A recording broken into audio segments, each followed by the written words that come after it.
People often complain about pain in the front knee when they're doing a split squat.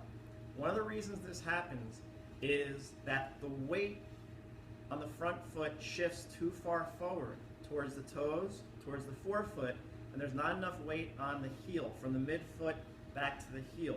If all the weight is forward, it's going to be a very quad dominant exercise. You're not going to feel your hamstrings and glutes very much. In order to counterbalance the forces around the knee, so it's not, all the force is not just going forward due to the quads pulling that way, we have to get the hamstrings and the glutes involved in the exercise. One way to do that, or the way to do that, is by pushing up through your heel. So you have to learn how to find your heel, and you push up through the heel. That gets your hamstrings and your glutes involved in the exercise, which is obviously better than just the quads. So what you can do, find a little pad or a towel, place your back knee on that towel or the pad, try to get your back leg relatively vertical so that it's perpendicular to the floor, and then place the front foot underneath the knee, not too far back, not too far forward, underneath the knee. That will put you in a good starting position. Now, as I'm doing this, I'm going to push up through the heel. I don't want my weight shifting forward as I push up.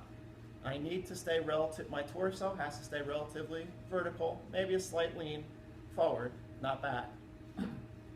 You have to push through the heel. When you do this, you'll feel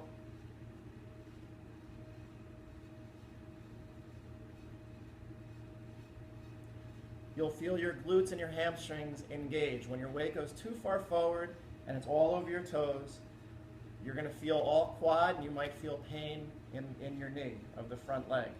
Again, what you want to do is you want to make sure that your weight is more distributed from the midfoot back towards the heel and push up. Now, also the other thing is torso. As you go down, don't let yourself go forward and down. You need to go down as straight as possible so that the back leg stays relatively perpendicular. If it's going too far forward, your weight will probably shift forward and you're going to have the same issue. So again, you have to find your heel during the split squat or any lunging variation, and that can often get rid of the pain that you might feel in the front of your leg.